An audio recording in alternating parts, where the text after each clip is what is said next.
जब कोई इंसान हद से ज्यादा डेस्परेट होकर किसी के पीछे भागने लगता है तो उसकी कोई वैल्यू नहीं रह जाती। इसलिए जब मुझे पता चला कि जिस स्कूल ब्यूटी ने मुझे 99 टाइम्स रिजेक्ट किया था उसे असल में मुझसे लव एट फर्स्ट साइट हुआ था, लेकिन सिर्फ इसलिए क्योंकि वो अपने पसंद के लड़के से चेस किए जाने वाले प्रोसेस को एंजॉय करना चाहती थी, उसने मुझे बार बार रिजेक्ट किया। ये जानने के बाद मैंने डिसाइड किया कि अब मैं उसे और भाव नहीं दूंगा और मैंने अपने प्रोफेसर को फॉरेन स्टडी एक्सचेंज प्रोग्राम के लिए अप्लाई कर दिया। जाने से पहले मैंने सोचा कि जो खत्म करना है उसे पूरी तरह खत्म कर देना चाहिए। इसलिए मैंने लिन कैन्यू की बर्थडे पार्टी में उससे सारे रिश्ते तोड़ने का प्लान बनाया। लेकिन जब मैं वहां पहुंचा तो बर्थडे पार्टी पहले ही शुरू हो चुकी थी और प्राइवेट रूम के अंदर से जानी पहचानी आवाजें आ रही। ल्यू चेनचाओ अभी तक लेट कैसे है? कहीं वो कोई सरप्राइज तो प्लान नहीं कर रहा? उसने पहले ही 99 टाइम्स प्रपोज कर दिया है और अब 100 टाइम होने वाला है। लिन कैन्यू, अब तो तुम्हें उसे हाँ कह देना चाहिए ना। हाँ बिल्कुल, तुम भी तो उसे पसंद करती हो। अगर तुमने इस बार भी अपने होने वाले बॉयफ्रेंड को रिजेक्ट किया तो हो सकता है वो सच में भाग जाए।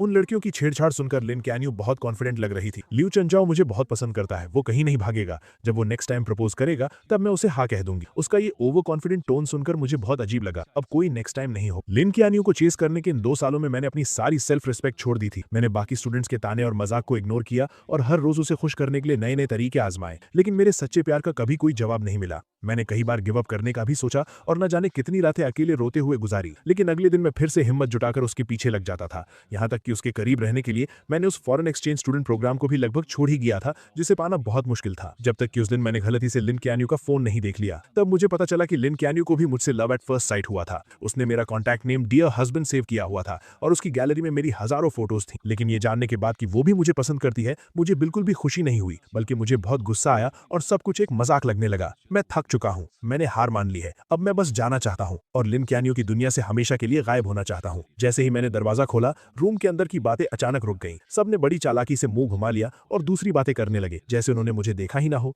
लिन कैन्यू ने भी अपनी ड्रिंक उठाई और गेम में शामिल हो गई। उसने एकदम कोल्ड सा फेस बना रखा था और मेरी तरफ देखा तक नहीं। मैंने उसकी तरफ देखा और मुझे मानना पड़ा कि उसकी एक्टिंग सच में कमाल की थी। पूरे रूम के लोगों के मुझे इग्नोर करने पर भी मुझे बिल्कुल बुरा नहीं लगा। मैं चुपचाप जाकर कॉर्नर की एक खाली सीट पर बैठ गया। अगले 1 घंटे तक सब लोग आपस में बातें करते रहे और मजे करते रहे, लेकिन मैं वहीं बैठकर अकेले अपना फोन चलाता रहा, जैसे कि मैं वहां हूं ही नहीं। पहले जब भी लिन कैन्यू सामने आती थी तो मैं किसी भी तरह उसके पास जाने का मौका ढूंढता था और उसका अटेंशन पाने के लिए अलग अलग टॉपिक्स पर बात करता था। इस बर्थडे पार्टी के लिए भी मैंने उसे बहुत मनाया था और कई लोगों से सिफारिश करवाई थी, तब जाकर उसने मुझे इन्वाइट किया था। नॉर्मली जो चीज इतनी मुश्किल से मिले उसकी ज्यादा कद्र होनी चाहिए, लेकिन मेरा ये रिलैक्स्ड एटीट्यूड देखकर ऐसा लग रहा था जैसे मुझे उसके बर्थडे की कोई परवाह ही नहीं। मेरा ये पहले से एकदम अलग और कोल्ड बिहेवियर देखकर लिन कैन्यू आखिरकार खुद को रोक नहीं पाई और उसने छुप छुप कर मुझे कई बार देखा। बर्थडे सॉन्ग गाने और केक काटने के बाद जल्द ही गिफ्ट देने का टाइम आ गया। मैंने सबका वेट किया कि सब अपने गिफ्ट्स दे दें। फिर मैं आराम से खड़ा हुआ और अपने बैग से कैलेंडर निकालकर उसे दे दिया। वहां मौजूद सभी लोग हैरानी से मुझे देखने लगे, क्योंकि वो कैलेंडर बस एक हाथ के साइज का था और उसमें सिर्फ 30 पेजेस थे। वो देखने में बहुत ही सस्ता लग रहा था। मुझे फर्क नहीं पड़ा कि बाकी लोग क्या सोच रहे हैं। मैंने बस लिन कैन्यू की तरफ देखा और आराम से कहा, लिन कैन्यू, आज से तुम हर दिन इसका एक पेज फाड़ना। जब तुम आखिरी पेज पर पहुंचोगी तो तुम्हारे लिए एक सरप्राइज होगा और वही मेरा तुम्हारे लिए लेट बर्थडे गिफ्ट है। ये सुनते ही उसके कुछ रूममेट जोर जोर से हंसने लगे। 100th टाइम प्रपोज करने का प्लान है क्या? तुम में सच में बहुत हिम्मत है। 2 साल हो गए और तुम अभी भी लगे हुए हो। तुम सच में चियानियो को बहुत पसंद करते हो ना? उनकी इन बातों को सुनकर लिन चियानियो ने भी यही सोचा कि ये 100th प्रपोजल का काउंटडाउन कैलेंडर है। उसके होंठों पर हल्की सी स्माइल आई, लेकिन उसने तुरंत उसे छुपा लिया और फिर से अपना कोल्ड फेस बना लिया। मैंने बस ये कहा था कि जब तुम 100 टाइम्स प्रपोज कर लोगे तब मैं इसके बारे में सोचूंगी। मैंने ये नहीं कहा था कि मैं पक्का हाँ कह दूंगी। मुझे पता था कि वो सब गलत समझ रहे थे। आखिरी पेज फाड़ने वाला दिन मेरे प्रपोज करने का दिन नहीं था, बल्कि वो दिन था जब मैं उसकी दुनिया से पूरी तरह गायब होने वाला था। मैंने कुछ एक्सप्लेन नहीं किया, बस हल्का सा हंसा और बोला, लिन कैन्यू, मैं इतने टाइम से तुम्हारे पीछे हूँ लेकिन तुम्हें इंप्रेस नहीं कर पाया। मैं सच में जानना चाहता हूँ कि आखिर तुम्हारा आइडियल टाइप कैसा है। मेरे ये पूछते ही पूरा रूम शांत हो गया और सब उसकी तरफ एक अजीब सी नजरों से देखने लगे। लिन कैन्यू ने मेरी तरफ घूर कर देखा, कुछ सेकंड्स तक चुप रही और फिर धीरे से बोली, मेरा आइडियल टाइप। उसने अभी बात शुरू ही की थी कि बंद दरवाजा अचानक खुला और सबका अटेंशन उस तरफ चला गया। सबकी नजरों के सामने जू यानशु एक बहुत ही ब्यूटीफुली पैक्ड बॉक्स लेकर अंदर आई। लिन कैन्यू के चेहरे पर एक प्यारी सी स्माइल आ गई। Happy birthday चियानियो। लिन कैन्यू की नजरें इस विश के साथ जू यानशु पर टिक गई। उसने अपनी उंगलियों से धीरे से टेबल को नॉक किया और अपनी अधूरी बात पूरी करते हुए बोली, मेरा आइडियल टाइप बेशक एक चेयरफुल और क्लीन लुक वाला हैंडसम गाय है। दरवाजे से अंदर आते ही ऐसी बातें सुनकर जू यानशु के चेहरे पर खुशी आ गई। वो जल्दी से उसके पास गई, अपना केयरफुली प्रिपेयर्ड गिफ्ट उसे दिया और उसे वहीं पर ओपन करने की जिद करने लगी। पल भर में ही सबका ध्यान भटक गया और किसी ने उस टॉपिक पर आगे बात नहीं की। उन दोनों को लोगों से घिरा हुआ देखकर मैंने कोई उदासी नहीं दिखाई, बल्कि मैं बहुत ही कामली वापस अपनी जगह पर जाकर बैठ गया। पूरी रात लिन च्यानियो जहां भी गई, जू यानशु हमेशा उसके साथ रही। वो दोनों हंस बोल रहे थे, एक दूसरे की ड्रिंक्स शेयर कर रहे थे और एक ही केक का पीस खा रहे थे। मैं चुपचाप उनकी ये क्लोजनेस देखता रहा और मेरे दिमाग में कई पुरानी यादें ताज़ा हो गई। हालांकि लिन च्यानियो किंगडा की स्कूल ब्यूटी है और उसके बहुत चाहने वाले हैं,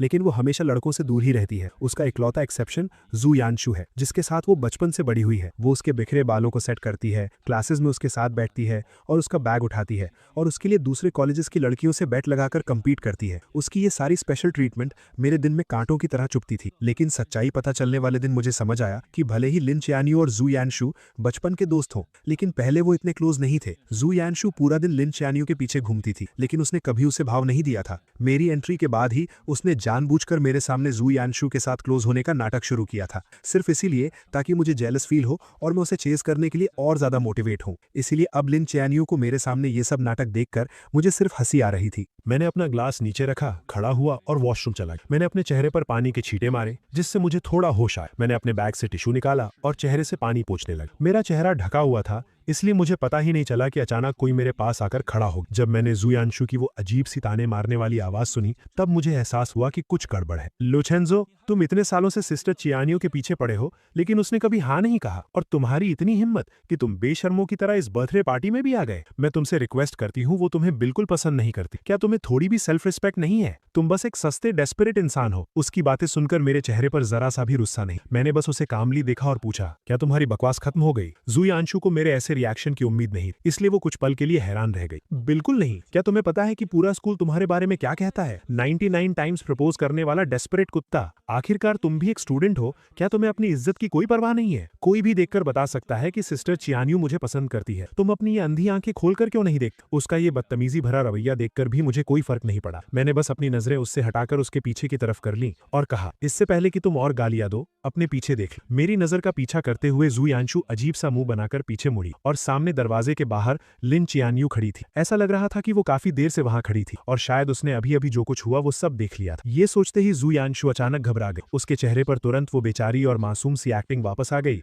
और उसका सारा एटीट्यूड गायब हो गया। वो जल्दी से उसके पास गई, उसका हाथ पकड़ा और घबराते हुए एक्सप्लेन करने लगी, सिस्टर चियानियो, आपने जो देखा वैसा कुछ नहीं है। ये लुचेंजू था। पहले इसी ने मुझे परेशान किया, लेकिन लिन चियानियो को जैसे कोई फर्क नहीं पड़ा। उसने अपनी आंखों से जू यानशु को मुझे बेइज्जत करते देखा था, फिर भी उसने ऐसे बिहेव किया जैसे उसने कुछ देखा ही ना हो। उसने मेरी तरफ एक नजर देखा, फिर अपनी जैकेट उतारकर जू यानशु को पहना दी। बाहर बहुत हवा है, तुमने इतने कम कपड़े पहने हैं, कहीं तुम्हें ठंड न लग जाए। ये कहते हुए उसने उसका हाथ पकड़ा और वापस प्राइवेट रूम की तरफ मुड़ गए। जू यानशु ने भी इस रिएक्शन की उम्मीद नहीं की। ये देखकर कि लिन चियानियो को मेरे बेइज्जत होने से कोई फर्क नहीं पड़ा, जू यानशु का कॉन्फिडेंस और बढ़ गया। उसने बहुत प्राउडली पीछे मुड़कर मेरी तरफ देखा और मुझे एक मजाक उड़ाने वाली स्माइल दी। मेरा सिर नीचे था, इसलिए मैंने जू यानशु का वो ताना नहीं देखा। मैंने गीले टिश्यू को मोड़कर डस्टबिन में फेंका और मुड़कर सीढ़ियों से नीचे चला गया। सीढ़ियां एकदम शांत थी, सिर्फ मेरे कदमों की आवाज आ। उस अंधेरे में जो कुछ भी अभी हुआ वो मेरे दिमाग में घूमने लगा और मेरे होठों पर एक हल्की सी हंसी आ। जब वो जू यानशु को जैकेट पहना रही थी तो उसकी नजरें साफ तौर पर मुझ पर टिकी थी, जबकि उसके मुंह से जू यानशु की फिक्र वाले वर्ड्स निकल रहे थे। मुझे मानना पड़ेगा, उसकी एक्टिंग स्किल्स सच में कमाल। अगर मुझे उसके छुपे हुए इरादों के बारे में पहले से पता ना होता तो शायद मैं सच में उसके धोखे में आ जाता। बाहर जोरों की बारिश हो रही थी और कैब्स लगभग बंद हो चुकी थी। सब लोग बार के दरवाजे पर ही फंस गए थे। लिन चियानियो ने अपने फैमिली ड्राइवर को बुला लिया और कहा कि वो जू यानशु को घर छोड़ेगी। इतनी रात हो गई है, सब जा चुके हैं और लुचेंजू को अकेले यहाँ कैब का वेट करना अच्छा नहीं लगेगा ना। लिन चियानियो ने ड्राइवर से छाता लिया और बोली, उसके पास पैर है, वो खुद चला जाएगा। ये कहकर उसने मेरे रिएक्शन की परवाह किए बिना जू यानशु को लिया और कार में बैठ गए। बारिश में दूर जाती उस स्पोर्ट्स कार को देखकर मुझे कोई फर्क नहीं पड़ा। मैं अपनी कैब ऐप पर कैब ढूंढता रहा। ठंडी हवा में 2 घंटे से ज्यादा वेट करने के बाद जब बारिश थोड़ी रुकी, तब आखिरकार एक ड्राइवर ने मेरी राइड एक्सेप्ट की। जब मैं घर पहुंचा तो रात के 2 बज चुके थे। मैं अपने दरवाजे पर गया, पासवर्ड डाला और जैसे ही दरवाजा खुला, सामने वाला दरवाजा भी खुला। आगे से जल्दी आया करो, तुम्हारे दरवाजा खोलने की आवाज बहुत तेज है, मेरी नींद खराब होती है। मैंने देखा कि उसने अभी तक अपने कपड़े भी चेंज नहीं किए थे। मुझे सब समझ आ गया और मैं मन ही मन हंसा। मैंने बस यूं ही बोला और सीधा मुड़कर अपने रूम में चला गया। मैंने लाइट्स ऑन की और दरवाजा बंद कर लिया। जब मैंने जूते चेंज कर लिए तब बाहर से दरवाजा जोर से बंद होने की आवाज आई। मैंने उस पर ध्यान नहीं दिया, अपने कपड़े उतारे, एसी ऑन किया और ब्लैंकेट ओढ़कर सोफा पर लेट गया। ये अपार्टमेंट मैंने 6 महीने पहले स्पेशली तब खरीदा था जब मुझे किसी से पता चला कि लिन चियानियो अपने हॉस्टल से बाहर शिफ्ट हो गई है। उसे चेस करने के लिए मैं भी यहाँ मूव हो गया और उसका नेबर बन गया। सुबह ब्रेकफास्ट देना, रात को गुड नाइट बोलना, हर रोज उससे मिलने के नए नए बहाने ढूंढना, ये सब मैं सिर्फ उसे इम्प्रेस करने के लिए करता था, लेकिन मैं उसकी कितनी भी परवाह कर लूं, वो हमेशा मुझे इग्नोर ही करती थी। लेकिन जब मुझे उसके सीक्रेट के बारे में पता चला, तब मुझे समझ आया कि वो हमेशा बस इग्नोर करने का नाटक कर रही थी। जैसे आज रात वो बहुत पहले घर आ चुकी थी, उसने अपने कपड़े तक चेंज नहीं किए थे क्योंकि वो मेरी सेफ्टी को लेकर परेशान थी, इसलिए वो सोई नहीं। लेकिन मुझे देखते ही वो जानबूझकर उल्टी सीधी बातें करने लगी। मैं उसके इस मुंह पर कुछ और दिल में कुछ वाले नाटक से थक चुका था और अब मैं उसके इस नाटक का हिस्सा नहीं बनना चाहता था। मैंने अपना फोन निकाला, रियल एस्टेट ऐप ओपन किया और इस अपार्टमेंट की सेल लिस्टिंग डाल दी। क्योंकि मैंने जाने का फैसला कर लिया था, तो अब सब कुछ पूरी तरह से खत्म करना ही सही था। अगली सुबह एजेंट घर चेक करने आई। मैं नींद में उठा, दरवाजा खोला और उसे घर की सारी डिटेल्स बता दी। सब देखने के बाद मैं उसे बाहर छोड़ने ही वाला था कि सामने वाला दरवाजा खुल गया। लिन चियान्यू कार की कीज लेकर बाहर जा रही थी। मेरे साथ एक अनजान औरत को देखकर उसकी भौएं अचानक सिकुड़ गईं। ये कौन है? ये मेरी कजन सिस्टर है, कुछ सामान देने आई थी। मैंने बिना किसी झिझक के झूठ बोल दिया। मेरे पास खड़ी एजेंट हैरानी से मुझे देखने लगी, लेकिन वो बहुत प्रोफेशनल थी, इसलिए उसने मेरा झूठ पकड़ा नहीं और एक बहाना बनाकर वहां से चली गई। मैं वापस रूम में गया, कपड़े चेंज किए और स्कूल जाने का प्लान बनाया। लेकिन जैसे ही मैं मुड़ा, एलिवेटर के सामने कोई खड़ा था और रास्ता रोक रखा था। मैंने सिर उठाकर देखा तो वो लिन चियान्यू थी। मुझे थोड़ा अजीब लगा, क्या वो अभी बाहर नहीं जा रही थी? वो अभी तक गई क्यों नहीं? लिन चियान्यू ने मेरी आंखों में वो कंफ्यूजन देखा और थोड़ी ऑकवर्ड होते हुए बोली, आज मैं तुम्हें स्कूल ड्रॉप कर दूंगी। मुझे समझ नहीं आ रहा था कि आज वो एक अलग इंसान की तरह बिहेव क्यों कर रही है, तो मैंने सिर हिलाकर मना कर दिया। लेकिन वो किसी बीमार इंसान की तरह मुझे ड्रॉप करने की जिद करने लगी। उसने बहुत से बहाने बनाए, लेट होने से लेकर रास्ते में पढ़ने तक। जब लगा कि वो एनवायरनमेंट सेव करने वाला बहाना भी देने ही वाली है, तो मैं उससे बहस नहीं कर पाया। मैं और टाइम वेस्ट नहीं करना चाहता था, इसलिए मैं मान गया। पूरे रास्ते हम दोनों ने एक शब्द भी नहीं बोला। कार के अंदर एकदम सन्नाटा था। उसे मेरी बकबक सुनने की आदत थी। अब मुझे इतना शांत देखकर लिन चियान्यू को बहुत अजीब लग रहा था और उसके मन में एक हैरानी सी थी। ऐसा लग रहा था कि ये उसका वहम नहीं है। मैं इन कुछ दिनों में सच में बदल गया हूँ और ये बदलाव उसे अंदर ही अंदर घबरा रहा था। जब हम स्कूल पहुंचे, मैंने अपनी सीट बेल्ट खोली, बस थैंक यू कहा और पहले ही बाहर निकल गया। मैं तेजी से स्कूल गेट के अंदर गया और मैंने नोटिस किया कि वहां से गुजरने वाला हर इंसान मुझे एक बहुत अजीब नजर से घूर रहा है। यही लू चेंजू है। हाँ, वही जो ट्रेंडिंग टॉपिक में है। कितनी शर्म की बात है। ये अजीब बातें सुनकर मैंने जल्दी से अपना फोन चेक किया और मुझे मेरे कुछ फ्रेंड्स के भेजे हुए लिंक्स दिखे। मैंने लिंक ओपन किया और देखा कि किसी ने लिन ख्यान्यू को चेस करने की मेरी पूरी कहानी गॉसिप पेज पर डाल दी थी और वो ट्रेंड कर रही थी। उस चिंग द डेस्परेट डॉग वाले टाइटल को देखकर मैं एकदम हैरान रह गया। उस टाइटल के अंदर सबसे पॉपुलर पोस्ट वही थी जिसमें मेरे लिन ख्यान्यू को चेस करने के सारे किस्से डिटेल में लिखे थे। हर एक छोटी चीज लिखी हुई थी, यहाँ तक कि मेरे लव लेटर्स का कंटेंट भी पब्लिक कर दिया गया था। दूर से मैंने देखा कि स्कूल नोटिस बोर्ड के सामने बहुत सारे लोग जमा। उस बोर्ड पर मेरे लिखे हुए लव लेटर्स चिपकाए गए और वो भीड़ उन पर हंसते हुए मजाक उड़ा रही। अरे बाप रे, तुम्हारी आंखों में डूब जाना कितना क्रिंजी है। 99 लव लेटर्स। ये लव स्ट्रक लोग कितने डरावने होते हैं। क्या ये चिंगदा का नंबर 1 जीनियस नहीं है? ये इतना डेस्परेट कैसे हो सकता है? ये बेइज्जती भरे ताने सुनकर मेरा दिल बैठ। मैं सीधा भीड़ के बीच घुसा और एक एक करके सारे लेटर्स फाड़ने लगा। जब मैं आखिरी लेटर फाड़ रहा था, तभी मेरे कानों में जू यानशु की तीखी और कड़वी आवाज, सिस्टर ख्यान्यू, लू चेंजू ने आपको इतनी बार प्रपोज किया है, आपको उसके लिए कितनी फीलिंग्स हैं? लिन ख्यान्यू की आवाज हमेशा की तरह एकदम ठंडी थी। उसने सिर्फ एक शब्द, जीरो। दोनों मेन कैरेक्टर्स को मौके पर देखकर और मुझे सरेआम इस तरह बेइज्जत होते हुए देखकर भीड़ की हंसी और भी तेज और बेकाबू हो गई। कुछ तमाशा देखने वालों ने जानबूझकर मुझे ताना मारते हुए पूछा, लू चेंजू, तुमने 99 टाइम्स प्रपोज किया और बदले में तुम्हें जीरो मिला, क्या तुम्हें और मेहनत नहीं करनी चाहिए? तुम्हारा नेक्स्ट प्रपोजल कब होने वाला है? हम सब भी देखने आएंगे और तुम्हें कुछ टिप्स भी देंगे, कैसा रहेगा? मैंने अपने हाथों में उन फटे हुए लव लेटर्स को कसकर पकड़ ली, इतनी जोर से कि मेरी उंगलियां सफेद पड़ गई। कुछ बातें मेरे होठों तक आईं और मैं कुछ बोलने ही वाला था, लेकिन चारों तरफ से मुझे घूरती उन नजरों को देखकर मैंने खुद को रोक लिया। मैंने अपने हाथों में उन लेटर्स को हवा में ऊंचा उठाया जैसे कोई बैटल फ्लैग लहरा रहा हो और जोर से अनाउंस, ठीक है, 100वां प्रपोजल। स्कूल के सेंट्रल स्क्वायर में 3 दिसंबर की सुबह 9 बजे पूरे स्कूल के स्टूडेंट्स अपने दोस्तों के साथ इसे देखने के लिए इनवाइटेड है। ये कहने के बाद मैंने परवाह नहीं की कि वहां खड़े लोग क्या रिएक्शन दे रहे हैं। मैं अपना सिर ऊंचा करके पूरे कॉन्फिडेंस के साथ वहां से चला गया। उस सुबह मैं अपनी क्लासेस में नहीं गया। मैं वापस घर आ गया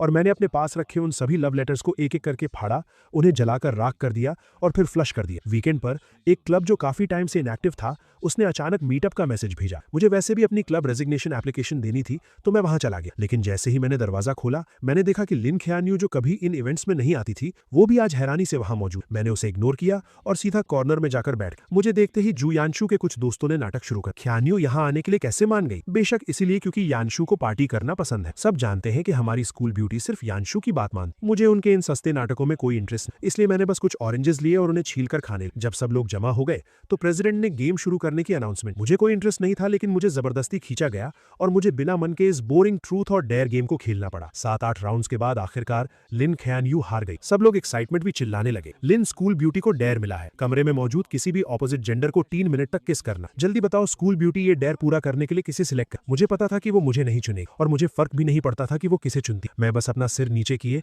अपने हाथ में रखे डाइस के साथ खेलता रहा और बिल्कुल मेरी उम्मीद के मुताबिक लिन ख्यानयू ने जू यानशु को चुना। लेकिन उसने एक शर्त रखी कि कमरे की सारी लाइट्स बंद कर दी जाएं। कमरे में घुप अंधेरा था और सिर्फ सांसों की आवाजें सुनाई दे रही। 3 मिनट बाद लाइट्स ऑन हो। लिन कैन्यू आकर अपनी जगह बैठ गई, लेकिन जोयांशु वहीं खड़ी हैरान थी और उसका चेहरा उतरा हुआ था क्योंकि लिन कैन्यू ने उसे किस नहीं किया था। मैंने बस एक नजर उसकी तरफ देखा, तभी प्रेसिडेंट ने नेक्स्ट राउंड शुरू करने को कहा। मैंने अपने हाथ की 3 डाइस बिना सोचे समझे फेंक दी। बदकिस्मती से तीनों डाइस पर एक आया, जो सबसे लोवेस्ट स्कोर था। मैंने बिना कुछ कहे कार्ड्स के पाइल से एक कार्ड निकाला और वो वही सेम डेयर था, बिल्कुल सेम पनिशमेंट। पल भर में कमरे के सभी लोग एक्साइट हो गए और उनकी नजरें मेरे, लिन कैन्यू और जोयांशु के बीच घूमने लगी। मैंने ऐसे प्रिटेंड किया जैसे मैं कुछ देख ही नहीं रहा। मैंने गेम का पॉइंटर घुमा दिया और वो मेरे सामने बैठी एक जूनियर गर्ल पर जाकर रुका। सबको लगा कि मैं पीछे हटने वाला हूँ। मैंने उस जूनियर से कहा, सॉरी, तुम्हें थोड़ी परेशानी होगी। वो जूनियर एकदम कंफ्यूज थी और बस खड़ी होने ही वाली थी कि अचानक लिन कैन्यू झटके से खड़ी हुई और उसने अपनी चेयर को लात मारकर गिरा दी। जब किसी को समझ नहीं आ रहा था कि क्या हुआ,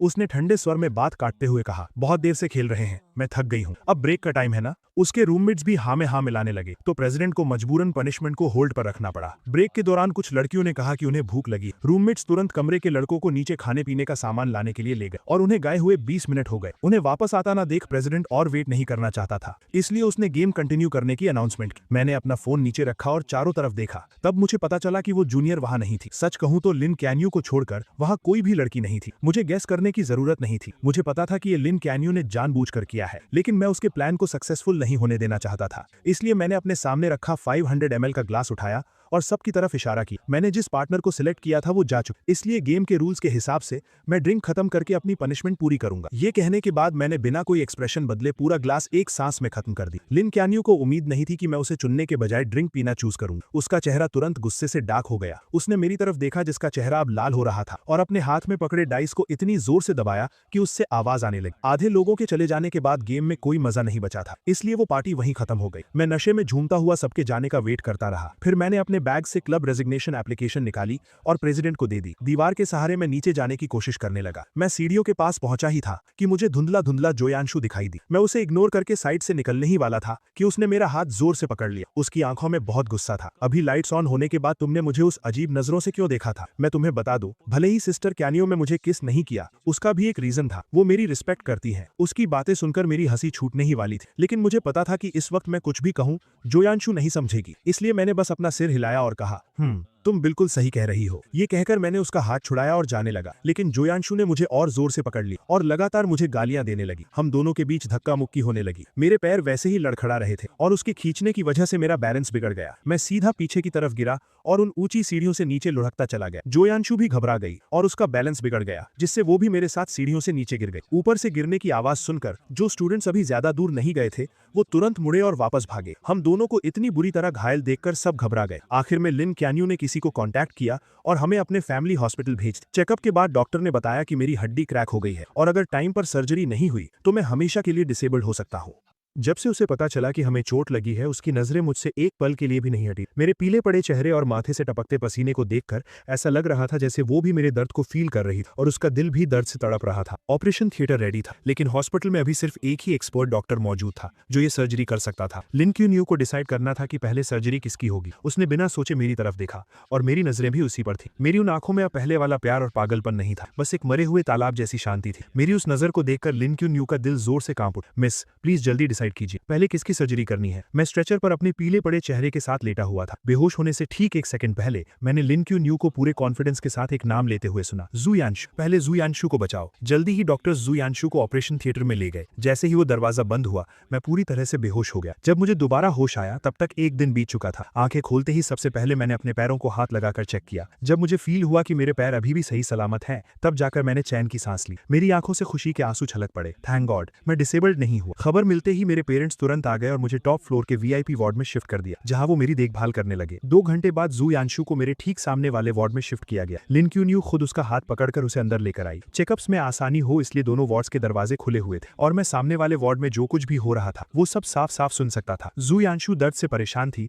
तो लिन क्यून्यू को अलग अलग बातों से उसका ध्यान भटकाने की कोशिश कर रही थी। हॉस्पिटल का खाना उसे पसंद नहीं आ रहा था तो लिन क्यून्यू खुद घर जाकर उसके लिए लाइट और हेल्थी खाना बनाकर लाई। वार्ड में खाली बैठे उसे बोर फील हो रहा था तो लिन क्यून्यू उसके टाइम पास के लिए अलग अलग मजेदार चीजें लेकर आई। इन 10 दिनों में वो दोनों इतने क्लोज हो गए कि नर्सेस भी गॉसिप करने लगी कि क्या हॉस्पिटल के डायरेक्टर को उनका होने वाला दामाद मिल गया है। मैं चुपचाप ये सब सुनता रहा और मैंने कोई दखल नहीं दिया, लेकिन मुझे अच्छे से पता था कि लिन क्यून्यू ये सब नाटक सिर्फ मुझे दिखाने के लिए कर रही है। आखिरकार मैंने इस वार्ड का दरवाजा सैकड़ों बार बंद किया था, लेकिन हर बार दरवाजा बंद होते ही कोई नर्स चेकअप के लिए आ जाती। ये कोई इत्तेफाक तो बिल्कुल नहीं। डिस्चार्ज वाले दिन मुझे बेसमेंट पार्किंग में वो दोनों फिर मिल गए। मुझे आता देख लिन क्यून्यू ने व्हील चेयर पर बैठी जू यानशु को उठाया और कार में बिठा दिया। लू चेंजो, मैंने सुना है तुम क्यून्यू के घर के सामने ही रहते हो, चलो हम तुम्हें ड्रॉप कर देते हैं। मैं उनसे कोई बात नहीं करना चाहता था तो मैंने बिना सिर उठाए सीधा अपनी कैब में बैठ गया। जब कैब मेरे अपार्टमेंट के नीचे पहुंची मैंने अपने पेरेंट्स की हेल्प लेने से मना कर दिया और अपनी क्रचेस के सहारे अकेले ही घर चला गया। एलिवेटर बेसमेंट 1 से फर्स्ट फ्लोर पर आई। लिन क्यून्यू जिसे जू यानशु को घर छोड़ने जाना था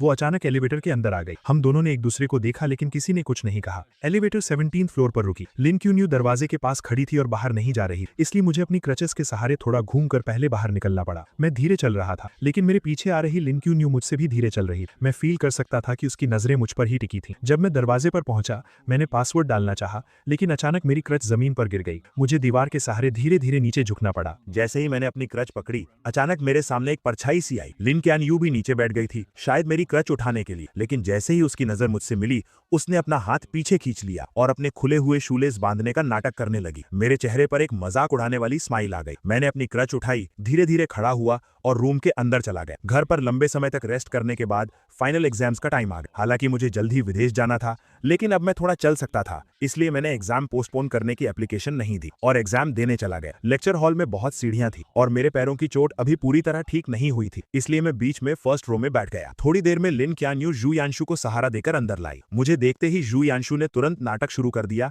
कि उसके पैर में दर्द है और उसे फर्स्ट रो में ही बैठना है। लिन क्यानयू उसे मेरे बगल वाली सीट तक ले आई और खुद दीवार के साथ वाली सीट पर बैठ गए। एग्जाम जल्द ही शुरू हो गया। जू यानशु ने वेट किया और जैसे ही टीचर आखिरी सीढ़ी से नीचे उतरा उसने चुपके से पेपर की एक चिट मेरी डेस्क पर फेंक दी जो बीच के आयल से पार होकर मेरे पास आई। मेरा पेन पकड़ा हुआ हाथ रुक गया। मुझे कुछ समझ आता उससे पहले ही टीचर मुड़ा और उसने मुझे डांट दी। एग्जाम से पहले ही मैंने बार बार कहा था कि मार्क्स कम आए तो चलेगा लेकिन कैरेक्टर पर कोई सवाल नहीं उठना चाहिए। चीटिंग बिल्कुल अलाउ नहीं और तुमने जानबूझकर ये गलती की है। लू चेन चाओ, तुम्हारा एग्जाम कैंसिल किया जाता है। तब जाकर मुझे समझ आया कि यू यानशु का असली प्लान क्या था, लेकिन मैं चुपचाप ये इल्जाम अपने सिर नहीं लेना चाहता था। मैं तुरंत खड़ा हुआ और अपने डिफेंड में कहा कि सीसीटीवी फुटेज चेक किया जाए। बदकिस्मती से सुबह ही टीचिंग बिल्डिंग की इलेक्ट्रिसिटी कट गई थी, इसलिए क्लास का सीसीटीवी कैमरा चालू नहीं था। यू यानशु के चेहरे पर हैरानी से खुशी में बदलते हुए एक्सप्रेशन को देखकर मुझे बहुत गुस्सा आ रहा था। लिन क्यानयू यू यानशु के बगल में बैठी और उसने सब कुछ अपनी आंखों से देखा था। टीचर भी किसी बेकसूर को सजा नहीं देना चाहता था, इसलिए उसने तुरंत लिन क्यानयू को आगे बुलाया। किंगडा की टीचिंग बिल्डिंग लिन फैमिली ने ही इन्वेस्ट की थी। लिन क्यानयू को किसी की चापलूसी करने की जरूरत नहीं और वो हमेशा फेयर रहती, इसलिए टीचर्स और स्टूडेंट्स के बीच उसकी बात को बहुत अहमियत दी जाती। पूरी बात सुनने के बाद लिन क्यानयू ने आंखें उठाकर मुझे देखा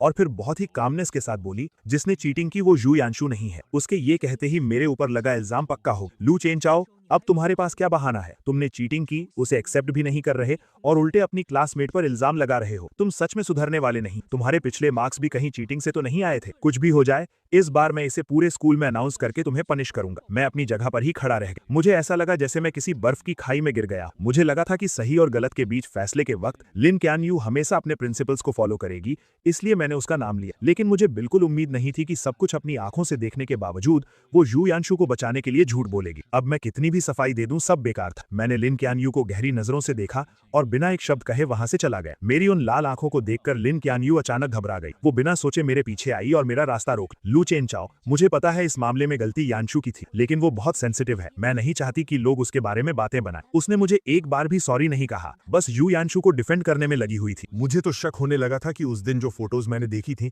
वो कहीं कोई सपना तो नहीं था, तो इसी वजह से तुमने मुझे फंसाने में उसकी मदद की। वो लोगों के ताने नहीं सह सकती लेकिन मैं सह सकता हूँ, है ना? लिन चैन यू, तुम्हें लगता है कि मैंने तुम्हें 99 टाइम्स प्रपोज किया है, तो मैं बहुत बेशर्म हूँ और मैं इतना स्ट्रांग बन चुका हूँ कि मुझे किसी की बातों से कोई फर्क नहीं पड़ता। मेरी ये हालत देखकर लिन चैन यू की बाई आंख फड़कने लगी। उसने सीधा मेरा हाथ पकड़ा और बोली, मेरा वो मतलब नहीं था, ये सिर्फ एक एग्जाम है, क्रेडिट्स बाद में मेकअप किए जा सकते हैं। आज तुम्हारे साथ जो भी नाइंसाफी हुई है, मैं आगे चलकर उसे ठीक करने का कोई ना कोई रास्ता निकाल लूंगी। ठीक करना? तुम तो मुझे पसंद भी नहीं करती, फिर इसे कैसे ठीक करोगी? मेरा ये मजाक उड़ाने वाला टोन सुनकर लिन चैन यू का दिल बैठ गया और वो लगभग अपने दिल की बात बोलने ही वाली थी। किसने कहा मैं पसंद नहीं करती? ये बोलते ही उसे एहसास हुआ कि उसने कुछ गलत बोल दिया है। उसने जल्दी से खुद को रोका और कहा, तुम मुझ पर ट्रस्ट करो, तुम्हारे 100th प्रपोजल के दिन मैं तुम्हें सब कुछ वापस लौटा दूंगी। लिन चैन यू बस यही कहने वाली थी कि वो मेरे प्रपोजल को पक्का एक्सेप्ट कर लेगी। पहले वो इतनी आसानी से अपनी फीलिंग शो नहीं करती थी, लेकिन अब मुझे कोई फर्क नहीं पड़ता था। मैंने उसका हाथ झटक दिया और बोला, तो फिर उस कैलेंडर के पेजेस फाड़ती रहो और आखिरी दिन का वेट करो। मुझे अपना हाथ पीछे खींचते देख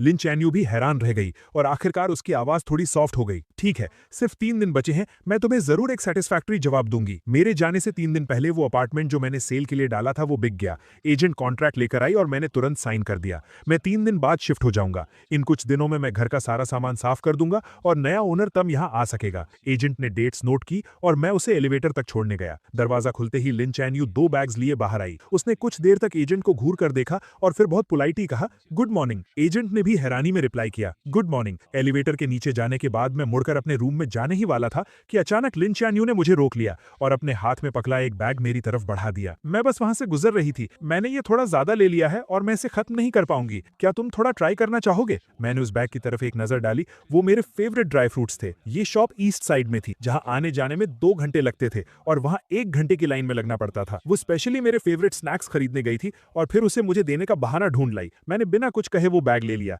लेकिन घर के अंदर जाते ही मैंने उस बैग को हवा में उछाल कर फेंक दिया और वो सीधा डस्टबिन में जाकर गिरा। जाने से 2 दिन पहले मैं प्रिंटिंग शॉप गया और मैंने हजारों रुपए खर्च करके 5 उंगलियों के साइज के 10,000 कार्ड्स प्रिंट करवाए। मैं अपने पुराने हॉस्टल गया और अपने रूममेट्स को एक काम दिया। मैंने उनसे कहा कि 3 तारीख को वो मेन बिल्डिंग की छत पर जाएं और इन कार्ड्स को पूरे स्क्वायर पर उड़ा दें। रूममेट्स को भी पता था कि हाल ही में क्या हुआ है। मुझे अभी भी हार न मानता देख वो सब मुझे समझाने लगे, चंचू रहने दो ना, लिन चैन यू ने तुम्हारे साथ इतना बुरा किया, तुम खुद को और क्यों तकलीफ दे रहे हो? हाँ यार, उसने सच में बहुत गलत किया है, तुम्हारा प्यार डिजर्व नहीं करती वो। हालांकि मैं मूव ऑन कर चुका था, लेकिन अपने दोस्तों को अपनी इतनी परवाह देख मुझे बहुत अच्छा लगा। मैंने कहा, टेंशन मत लो, मुझे पता है मैं क्या कर रहा हूँ, तुम बस मेरे लिए वो कार्ड्स उड़ा देना। मैंने पहले ही एक क्लीनिंग कंपनी हायर कर ली है जो बाद में सब साफ कर देगी और मेरा प्रपोज करने का कोई प्लान नहीं है। मैं असल में हमेशा के लिए गुड बाय कहना चाहता हूँ। मेरी बातें सुनकर वो सब हैरान रह गए। उन्हें समझ नहीं आया कि मेरे दिमाग में आखिर चल क्या रहा है। मैंने उन्हें थैंक यू बोला और मुड़कर वहां से चला गया। मुझे दूर जाते देखकर मेरे रूममेट्स ने कार्ड बॉक्स खोला और उसमें से एक कार्ड निकाला। उस पर सिर्फ एक लाइन लिखी थी, लू चेनजियू अब कभी लिन शैनियो को पसंद नहीं करे। जाने से 1 दिन पहले मैं स्कूल गया और अपनी सारी फॉर्मेलिटीज पूरी करने के बाद घर आकर पैकिंग शुरू कर। मुझे यहाँ शिफ्ट हुए सिर्फ आधा साल हुआ था, इसलिए मेरे पास ज्यादा सामान नहीं, लेकिन जो था उसमें से ज्यादातर लिन शैनियो से जुड़ा। मैंने कुछ बॉक्सेस लिए और उन सब चीजों को उसमें भेज। वो स्कार्फ जिससे बुनने में मुझे आधा महीना लगा था, मैंने उसे उधेड़ कर सिर्फ एक धागे का गोला बना। वो सिरामिक वेस्ट जो उसने चैरिटी में दिया था और मैंने उसे बहुत मुश्किल से ऑक्शन में खरीदा। मैंने उसे तोड़कर टुकड़े टुकड़े कर दी। जो लव लेटर्स मैंने रातों को जागकर उसके लिए लिखे थे, मैंने वो सब पेपर श्रेडर बॉक्स डस्टबिन में। उन सारी चीजों के जाते ही मेरा और लिन शैनियो का सारा पास्ट खत्म। आखिर में घर में सिर्फ 2 कपड़े बचे। ये वही शर्ट और लूज ब्लैक जीन्स थी जो उसने उस दिन पहनी थी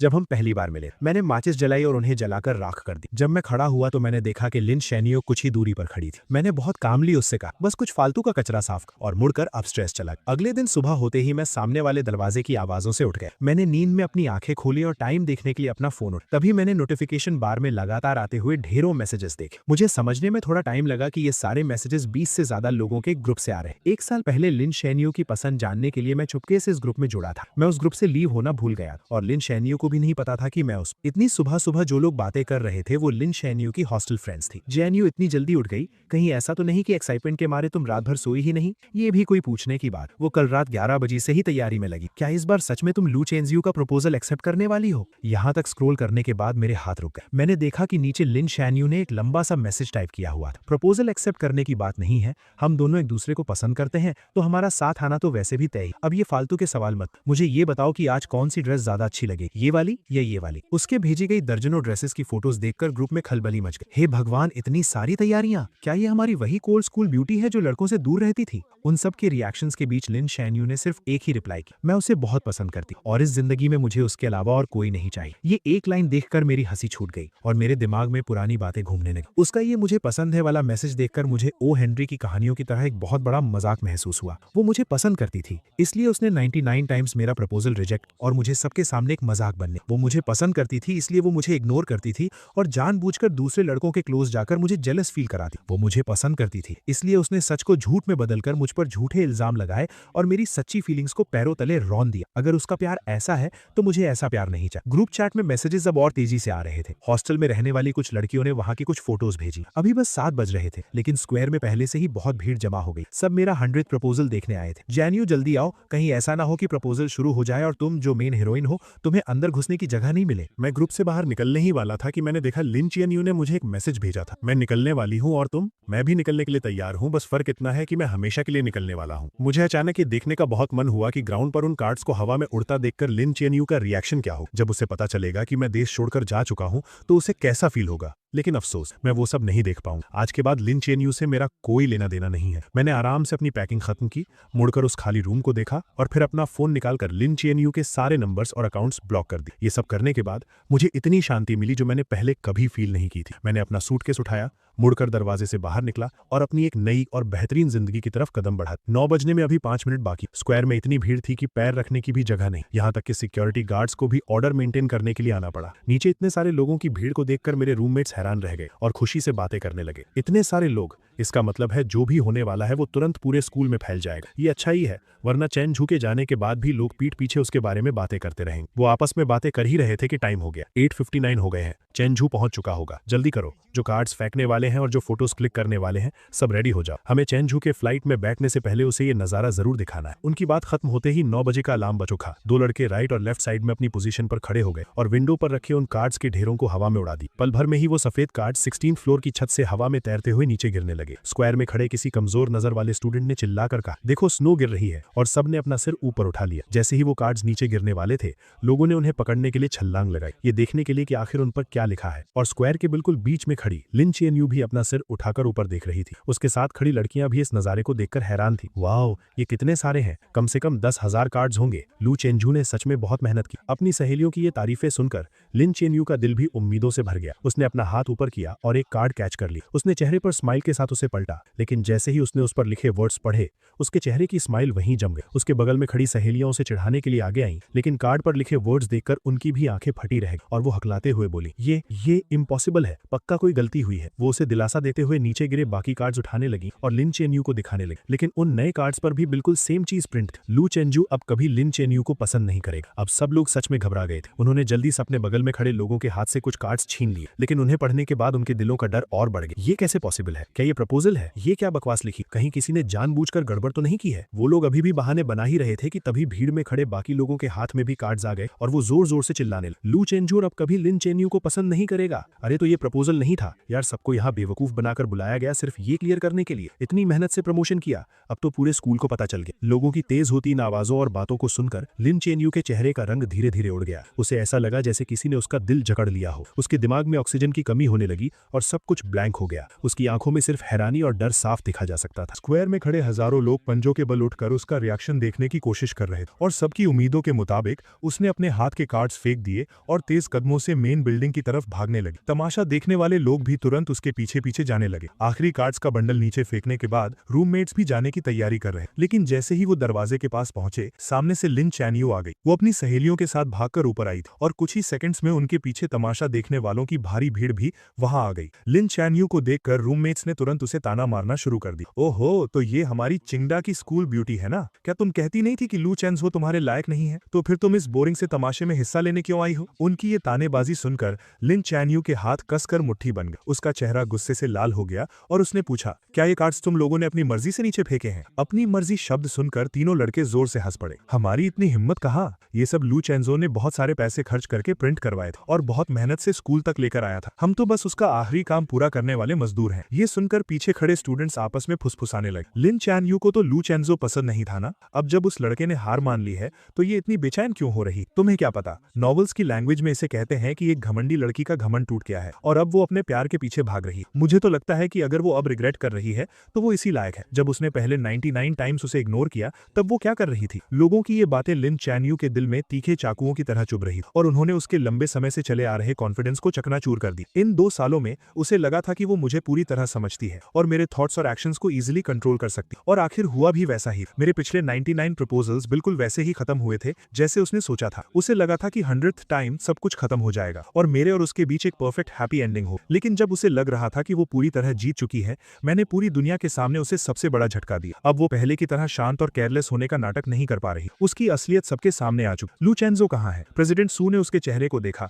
उनके होठों पर मजे लेने वाली एक स्माइल आई और उन्होंने हाथ उठाकर चिड़िया के उड़ने का इशारा की। प्रपोजल खत्म हो गया तो जाहिर सी बात है वो उड़ गया। लू चैन यू को लगा कि वो मजाक कर रहा है, लेकिन आखिरी 2 वर्ड सुनकर उसके दिल की धड़कन कुछ सेकंड्स के लिए रुक गई। उड़ गया का मतलब क्या है? अचानक उसके मन में एक बहुत बुरा ख्याल आया। उसने सामने खड़े लड़कों को धक्का दिया और छत की तरफ भागी। छत बिल्कुल खाली थी, वहां कोई नहीं था और सीढ़ियों और एलिवेटर में लोगों की इतनी भीड़ थी कि मेरा नीचे जाना इम्पॉसिबल था। क्या लू चेंजो आज स्कूल नहीं आया था? ये एहसास होते ही वो बुरी तरह घबरा गई और उसे समझ नहीं आ रहा था कि वो क्या करे। सिक्योरिटी गार्ड्स ने आखिरकार मेन बिल्डिंग में फंसी सारी भीड़ को बाहर निकाला। अपनी सहेलियों के सहारे लिन चैन यू नीचे आई। उसने देखा कि 7-8 स्वीपर्स जमीन से वो कार्ड्स साफ कर रहे थे। वो बिना कुछ सोचे नीचे झुकी और एक कार्ड उठाया जिस पर जूतों के निशान छपे थे। अब जब उसने उन वर्ड्स को देखा तो उसकी फीलिंग्स बदल चुकी थी। उसका गुस्सा और हैरानी अब एक कभी ना खत्म होने वाले डर और घबराहट में बदल चुके थे। कुछ नहीं होगा चैन यू, लू चेंजो ने ये सब पक्का उस सस्पेंशन वाले मामले के गुस्से में किया होगा। तुम वापस जाओ और उसे अच्छे से एक्सप्लेन करो। अपने दिल की सारी बातें उसे बता दो। वो तुम्हें बहुत पसंद करता है,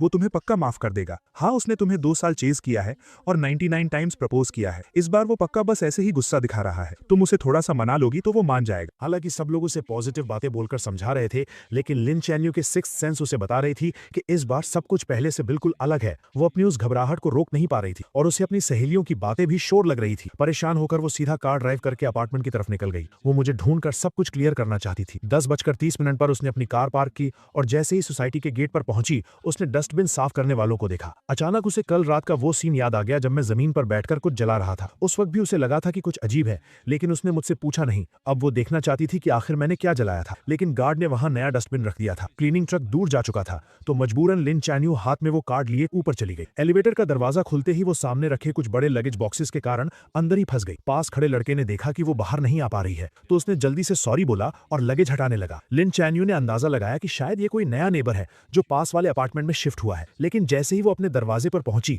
उसने देखा कि सामने वाला दरवाजा आधा खुला हुआ था। उसने हाथ उठाकर नॉक किया। अंदर बिल्कुल सन्नाटा था। इस अजीब सन्नाटे की वजह से लिन चैन यू की भौएं सिकुड़ गईं। वो बस दरवाजा खोलकर अंदर देखने ही वाली थी कि पीछे से एक लड़के की आवाज आई, हेलो, मैं 1705 का नया ओनर हूं, अभी शिफ्ट हुआ हूं, प्लीज मेरा ख्याल रखिएगा। 1705 सुनकर लिन चैन यू ने बिना सोचे दरवाजे की नेम प्लेट पर देखा। अगले ही पल वो एक मूर्ति की तरह वहीं जम गई। वो लड़का अपना लगेज लाते हुए बहुत एक्साइटमेंट के साथ अपना इंट्रोडक्शन दे रहा था, लेकिन लिन चैन यू ने उसकी एक बात नहीं सुनी। वो अचानक मुड़ी और उसकी नजरें उसके लेफ्ट साइड वाले दरवाजे पर टिक गई। 1705 का डोर नंबर, 1705 का नया ओनर, तो पुराना ओनर कहाँ गया? एजेंट ने बताया कि वो आज सुबह ही शिफ्ट हो गए। क्या आप उन्हें जानती हैं? क्या आप मुझे उनका कॉन्टैक्ट नंबर दे सकती हैं? ऐसा लग रहा था कि उन्हें जाने की बहुत जल्दी थी। उन्होंने इस अपार्टमेंट का प्राइस बहुत कम रखा था, तो मैंने जल्दी से इसे खरीद लिया। मैं उन्हें एक बार थैंक यू बोलना चाहता था। इन कुछ शब्दों ने लिन चैन यू का दिमाग सुन कर दिया। काफी देर तक वहीं खड़े रहने के बाद उसे अचानक होश आया। वो साइड हुई और उसने उस आधे खुले दरवाजे को धक्का देकर खोल दिया। रूम पूरी तरह खाली था। कुछ फर्नीचर को छोड़कर वहां कोई भी पर्सनल चीज नहीं थी। वो कमरा एक नए घर की तरह एकदम साफ था।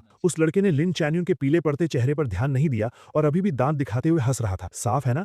एजेंट ने बताया कि उस भाई ने 3 दिन तक सफाई की, क्योंकि सारा सामान ले जाना मुश्किल था, तो उसने बहुत सी चीजें फेंक भी दी। लिन चैन यू को याद ही नहीं था कि वो अपने घर वापस कैसे पहुंचा। जब उसे होश आया तो उसने खुद को दरवाजे के पास जमीन पर गिरा हुआ पाया। उसके पैरों में कोई जान नहीं बची थी और वो पूरी पसीने में भीगी हुई थी, जैसे अभी अभी पानी से निकाली गई हो। उसने अपना फोन निकाला, वी चैट पर मेरी प्रोफाइल ओपन की और कांपते हाथों से कुछ वर्ड्स टाइप किए। तुम यहाँ से शिफ्ट क्यों हो गए? जैसे ही उसने सेंड बटन दबाया, स्क्रीन पर एक लाल निशान आ गया। उस लाल निशान को देखकर उसकी आंखें कुछ सेकंड्स के लिए वहीं टिक गईं। फिर भी उसे यकीन नहीं हुआ तो उसने कुछ और मैसेजेस सेंड किए, लेकिन हर बार वही सेम फेल्ड मैसेज की वार्निंग आई। फोन की स्क्रीन को देखकर उसे ऐसा लगा जैसे किसी ने उसका गला घोंट दिया हो और उसकी सांस रुकने लगी। जैसे ही उसकी सांस रुकने वाली थी, फोन बजा। उसने अपना हाथ हटाया और फोन उठाया। तभी उसे अपनी रूममेट की घबराई हुई आवाज सुनाई दी, चियन चिएनयू, गड़बड़ हो गई। लू चेंजू इटली चला गया है। मैंने अभी अभी नोटिस बोर्ड पर एक्सचेंज स्टूडेंट लिस्ट में उसका नाम देखा है। ये बात लिन चिएनयू के दिल में किसी बिजली की तरह गिरी और एक तूफान ले आई। उसने कैबिनेट पकड़कर खड़े होने की कोशिश की, लेकिन उसके सुन्न पड़े पैर उसका साथ नहीं दे रहे थे। वो सीधे सिर के बल जमीन पर गिर पड़ी और उसका माथा दीवार के कोने से जोर से टकराया। वहां एक गहरा घाव हो गया और खून तेजी से बहने लगा। पास गिरे फोन से घबराई हुई आवाजें आ रही। तुम्हें क्या हुआ है? हम अभी आ रहे हैं। लिन चिएनयू के पास अब इन बातों को समझने का टाइम नहीं था। उसने अपना हाथ उठाकर अपने घाव को दबाया। उसे ऐसा लग रहा था जैसे उसके दिमाग को चींटियां कुतर रही हों। वो नसों का दर्द बर्दाश्त से बाहर था। वो सिकुड़कर गोल हो गई और उसके गले से दर्द भरी कराह निकलने लगी। उसकी आंखों के सामने अंधेरा छा गया। पूरी तरह बेहोश होने से पहले उसके दिमाग में बस वही एक लाइन चल रही थी जिसे उसने आज ना जाने कितनी बार पढ़ा था और जो उसके दिल पर छप चुकी थी। लू चेंजू अब कभी लिन चिएनयू को पसंद नहीं करेगा। लिन चिएनयू को बहुत गहरी चोट आई थी। किस्मत से उसकी जान बच गई, लेकिन उसे आईसीयू में एडमिट करना पड़ा। जब उसे होश आया तो उसे पता चला कि 3 दिन बीत चुके हैं। उसकी सहेलियों ने उसके बेड के पास खड़े होकर चैन की सांस ली और फिर उसे बताने लगी कि उसके बेहोश रहने के दौरान क्या क्या हुआ था। जो खबर उन्हें मिली थी उसके हिसाब से लू चेंजू 3 दिन पहले ही इटली पहुंच चुका था, लेकिन अभी तक उसके एडमिशन की फॉर्मेलिटीज पूरी नहीं हुई थी। सुना है कि लिस्ट पब्लिक होने के बाद किसी ने स्कूल में उसकी कंप्लेन कर दी कि उसने अभी कुछ टाइम पहले एग्जाम में चीटिंग की थी, इसलिए उसका एक्सचेंज प्रोग्राम कैंसिल कर देना चाहिए। अगर उसका प्रोग्राम कैंसिल हो गया तो उसे पक्का वापस आना पड़ेगा। चिएनयू, तुम टेंशन मत लो, वो कहीं भाग नहीं सकता। लिन चिएनयू का दिल जोर से धड़कने लगा और उसकी आंखें फटी की फटी रह गईं। वो अभी इस शॉकिंग न्यूज से बाहर भी नहीं आ पाई थी कि दरवाजे पर नॉक हुआ। एक रूममेट भागकर दरवाजा खोलने गई और बाकी तीनों हैरानी से देखने लगी। उन्होंने देखा कि फेमस प्रोफेसर जांग बहुत गुस्से में अंदर आए। उन्होंने बेड पर लेटी लिन चिएनयू की तरफ एक नजर देखा। उनका वो बिना कुछ कहे डराने वाला ऑरा ऐसा था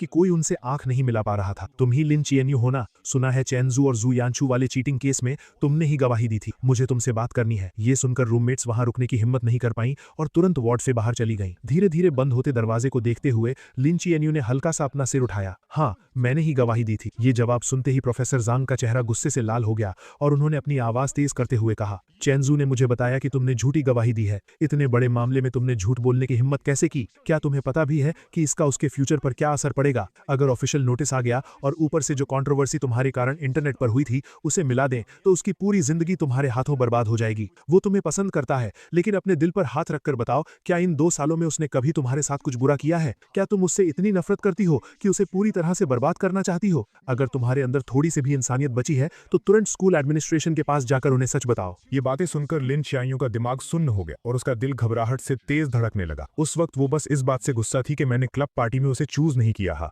वो बस मुझे माफी मांगने पर मजबूर करना चाहती थी, इसलिए उसने टीचर जाओ से झूठ बोला था। उसने कभी सपने में भी नहीं सोचा था कि इसके इतने बड़े कॉन्सिक्वेंसेस हों। उसने अपने माथे की चोट की परवाह किए बिना स्ट्रगल करके उठने की कोशिश की ताकि वो प्रोफेसर जैंग के साथ स्कूल जाकर सच बता सके। जैसे ही वो दोनों वार्ड से बाहर निकले, हॉस्पिटल स्टाफ ने उन्हें रोक लिया। डॉक्टर्स उसे जाने नहीं देना चाहते थे और उसे समझाने लगे, लेकिन उसने किसी की एक नहीं सुनी और स्कूल जाने की जिद पकड़ ली। प्रोफेसर जैंग ने पहले ही डिसिप्लिनरी कमेटी के हेड को कांटेक्ट कर लिया था। लिन चिएनयू ने डिजाइन कॉलेज के डीन और टीचर जाओ के सामने मान लिया कि चीटिंग जो यानचू ने की थी। जो यानचू को बिल्कुल उम्मीद नहीं थी कि वो अचानक ऐसे पलट जाएगी। वो तुरंत घबरा गई और रोते हुए बोलने लगी कि उसने कुछ नहीं किया। टीचर जाओ को भी उम्मीद नहीं थी कि वो अपनी गवाही ऐसे बदल देगी, इसलिए उन्हें समझ नहीं आ रहा था कि वो किस पर ट्रस्ट करें। लिन चिएनयू ने एकदम कोल्ड फेस के साथ अपना फोन अनलॉक किया और एक फोटो निकाली। ये एक लेटर है जो जो यानचू ने पहले मुझे अपने हाथों से लिखा था। थोड़ी देर में मेरे फैमिली मेंबर्स इसका ओरिजिनल डॉक्यूमेंट लेकर आ जाएंगे। आप इस लेटर की हैंडराइटिंग और उस चीट शीट की हैंडराइटिंग मैच कर सकते हैं। ये सुनकर जो यानचू फूट फूट कर रोने लगी। चिएनयू, मैं यानचू हूं।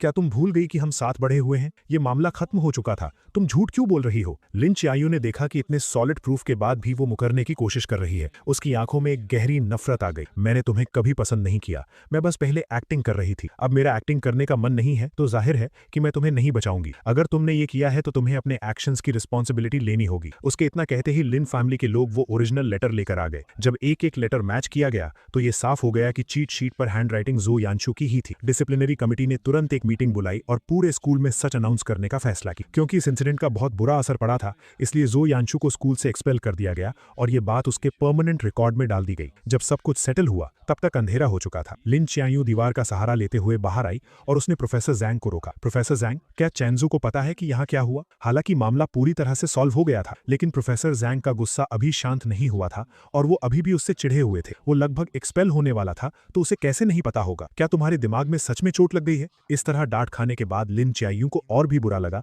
लेकिन वो फिर भी कुछ पूछना चाहती थी। अब जब सब कुछ ठीक हो गया है तो क्या वो वापस आएगा? ये एक्सचेंज प्रोग्राम पूरे डिजाइन कॉलेज में सिर्फ एक ही था और चेंजू ने इसे अपनी मेहनत से हासिल किया था। वो इटली में 3 साल तक अपनी स्टडीज पूरी करेगा और वापस आने के बाद उसका फ्यूचर बहुत बहुत ब्राइट होगा। वो वापस क्यों आएगा? और वैसे भी क्विंगडा में तुम्हारे जैसे लोग हैं, अगर वो वापस नहीं आएगा तो कम से कम उसे तकलीफ तो नहीं सहनी पड़ेगी। अगर मुझे पता होता कि वो इतना अंधा है कि तुम्हारी जैसी लड़की को पसंद करेगा तो मैंने उसे उसी वक्त समझाया होता कि पार्टनर चुनते वक्त अपनी आंखें खुली रखनी चाहिए। जब मुझे प्रोफेसर जैंग का सब कुछ ठीक होने वाला कॉल आया, मैं बीच पर सन बाथ ले रहा था। मुझे नहीं पता कि प्रोफेसर ने लिन चियायू से सच कैसे उगलवाया, लेकिन मैंने उन्हें दिल से थैंक यू कहा। प्रोफेसर जैंग ने मुझे कुछ और एडवाइस दी और फिर अपनी मीटिंग के लिए चले गए। मैंने अपने बगल में रखा जूस पिया और आराम से अपनी बीच चेयर पर लेट गया। 3 दिन पहले मैं इटली पहुंचा था और मेरा प्लान सीधा एडमिशन की फॉर्मेलिटीज पूरी करने का था, लेकिन स्कूल एडमिनिस्ट्रेशन ने वेरिफिकेशन के लिए चाइना कॉल किया और अचानक मुझे बताया कि मेरे एडमिशन में कोई प्रॉब्लम है और अभी प्रोसेस नहीं हो सकता। मैंने अपने रूममेट से पूछा, तब मुझे पता चला कि किसी ने छुपकर मेरी कंप्लेन की है। इसलिए मैंने प्रोफेसर जैंग को कांटेक्ट किया, उन्हें सारी बात बताई और उनसे हेल्प मांगी। हालांकि प्रोफेसर जैंग चिंगडा के बहुत रिस्पेक्ट वाले इंसान हैं, लेकिन मुझे पता था कि इस सिचुएशन को क्लियर करना बहुत मुश्किल होगा और मैं किसी भी तूफान का सामना करने के लिए रेडी था। सच कहूं तो लिन चियान्यू से मिलने के बाद से मेरा स्ट्रेस सहने का लेवल बहुत बढ़ गया था। अब जब मैं एक्सपेल होने जैसी बड़ी प्रॉब्लम को फेस कर रहा था, तब भी मैं एकदम चिल था। यहाँ तक कि मैंने रातों रात ही फ्लाइट टिकट बुक की और वेकेशन के लिए बीच पर आ गया। अब जब सब कुछ सॉल्व हो गया था तो मैं पूरी तरह से रिलैक्स हो गया और सोचने लगा कि वापस जाकर अपने एडमिशन के बचे हुए काम कब पूरे करूं। मैं फ्लाइट सर्च कर ही रहा था कि तभी हॉस्टल ग्रुप चैट पर एक नोटिफिकेशन आया, चेंजू अभी लिन चियान्यू हॉस्टल आई थी और तुम्हारा कॉन्टैक्ट नंबर मांग रही थी। वो कह रही थी कि उसे माफी मांगनी है, लेकिन हम उसके धोखे में नहीं आने वाले, तुम टेंशन मत लो। हमने उसे एक नंबर भी नहीं दिया। तुम्हें नहीं पता वो अभी कितनी कमजोर और बीमार लग रही थी। उसके सिर पर पट्टियां बनी हुई थी। सुना है कि वो पिछले 2 दिन से आईसीयू में थी। सच में कर्मा इज रियल, वो इसी लायक है। इन मजेदार बातों को पढ़कर मेरे दिमाग में तुरंत वो सीन आ गया जब लिन चियान्यू मेरा नया नंबर मांग रही होगी और उसे मना कर दिया गया होगा। मेरे होठों पर एक स्माइल आ गई। मैंने ग्रुप में एक बड़ा सा रेड एनवलप भेजा और लिखा, इन दिनों मेरी हेल्प करने के लिए आप सबका बहुत बहुत थैंक यू। सब कुछ अच्छे से सॉल्व हो गया है। जब ये 3 साल पूरे हो जाएंगे और मैं चाइना वापस आऊंगा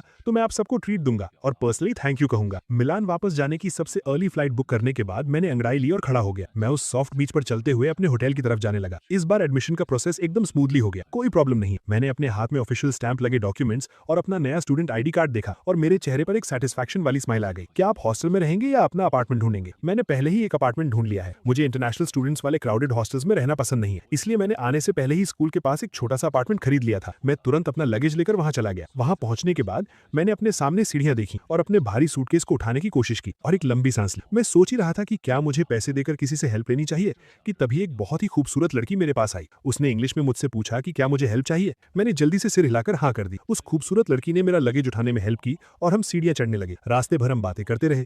अपार्टमेंट के दरवाजे तक पहुंचते पहुंचते हमने एक दूसरे को इंट्रोड्यूस भी कर दिया था। मैंने थोड़ा झुककर उसे थैंक यू कहा, लेकिन उसने अपनी लाल हो चुकी हथेलियां दिखाई और मजाक करते हुए बोली, मैंने तुम्हारी हेल्प की है, क्या सिर्फ एक थैंक यू काफी होगा? अगर तुम्हें प्रॉब्लम ना हो तो क्या तुम मुझे अपना बिजनेस कार्ड दे सकते हो? ये सुनकर मैं एक पल के लिए हैरान रह गया, लेकिन जल्द ही समझ गया कि मैंने अपनी पॉकेट्स में बहुत ढूंढा लेकिन मुझे कोई कार्ड नहीं मिला। मैंने बहुत सॉरी फील करते हुए कहा, सॉरी मेरे पास कार्ड नहीं है। तभी उसने पता नहीं कहां से एक पेन निकाला और अपना हाथ मेरे सामने कर दिया। प्लीज अपना फोन नंबर मेरे हाथ पर लिख दो। मैं कुछ सेकंड्स के लिए झिझका, लेकिन फिर मैंने पेन लिया और उसके हाथ पर अपना नंबर लिख दिया। नए अपार्टमेंट में शिफ्ट होने के बाद मैं कई दिनों तक बिजी रहा और आखिरकार मैंने घर को अच्छे से सेट कर लिया। रात को मुझे एक मैसेज मिला कि इस बैच के सभी इंटरनेशनल एक्सचेंज स्टूडेंट्स की रिपोर्टिंग पूरी हो चुकी है और कल ऑडिटोरियम में एक वेलकम सेरेमनी होगी। मैंने टाइम नोट कर लिया और अगले दिन सुबह जल्दी घर से निकल गया। इन कुछ दिनों में जब भी मुझे फ्री टाइम मिलता था मैं स्कूल में घूमता था, लेकिन स्कूल बहुत बड़ा था और सारी बिल्डिंग्स एक जैसी ही दिखती थी, इसलिए मैं रास्ता भूल गया। टाइम होने ही वाला था और मैं किसी से रास्ता पूछने ही वाला था कि अचानक मेरा फोन बज उठा। एक अननोन नंबर था। कुछ सेकंड सोचने के बाद मैंने पिक कर ली। मुझे एक बहुत ही जानी पहचानी आवाज सुनाई दी, लेकिन मैं याद नहीं कर पा रहा था कि ये किसकी आवाज है। मैं अभी कंफ्यूज ही था कि अचानक पीछे से किसी ने मेरे कंधे पर हाथ रखा।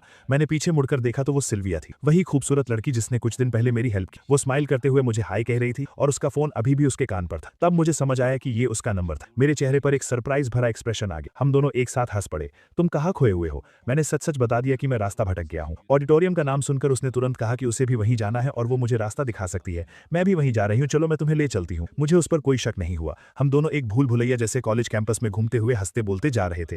करीब 10 मिनट चलने के बाद सिल्विया ने सामने वाली बिल्डिंग की तरफ इशारा करते हुए कहा, हम पहुंच गए। मैंने अपना फोन निकालकर चेक किया और वो बिल्डिंग बिल्कुल वैसी ही लग रही थी जैसी एलुमनाई ने फोटो में भेजी थी। मैंने जल्दी से हाथ हिलाकर सिल्विया को थैंक यू कहा। ये वेलकम सेरेमनी 2 घंटे तक चली। जब मैं ऑडिटोरियम से बाहर आया तो मेरी कमर दर्द करने लगी। मैं सोच ही रहा था कि लंच कहाँ करूं, तभी अचानक मेरे सामने कोई आ गया। सिल्विया ने स्माइल करते हुए मुझे हाय कहा और मेरे लंच प्लान के बारे में पूछा। मैं खुद इस बात को लेकर परेशान था। उसने मेरी परेशानी समझ ली और एक रेस्टोरेंट सजेस्ट करते हुए मुझे साथ चलने के लिए इनवाइट किया। मैं मान गया और उसके साथ स्कूल से बाहर निकल गया। जब हम रेस्टोरेंट के दरवाजे पर पहुंचे तब मैंने देखा कि ये एक चाइनीज रेस्टोरेंट। मेरी आंखों में थोड़ी हैरानी दिखी। क्या तुम मुझे चाइनीज फूड खिलाना चाहती हो?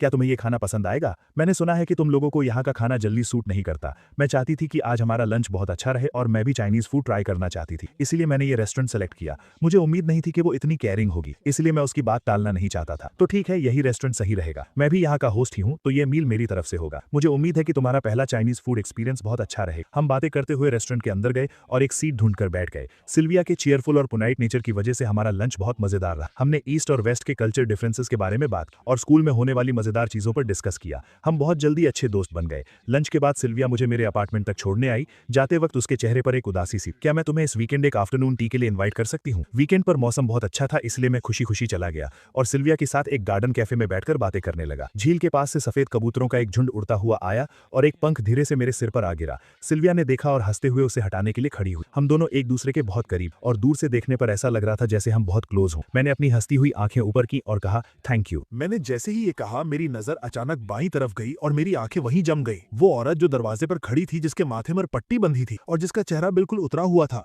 वो मुझे लिन कियान यू जैसी क्यों लग रही थी? मैं उसे ध्यान से देख भी नहीं पाया था कि वो औरत गुस्से से मेरी तरफ आने लगी। उसने अपनी खून से लाल हो चुकी आंखों से नीचे रखे टेस्टी केक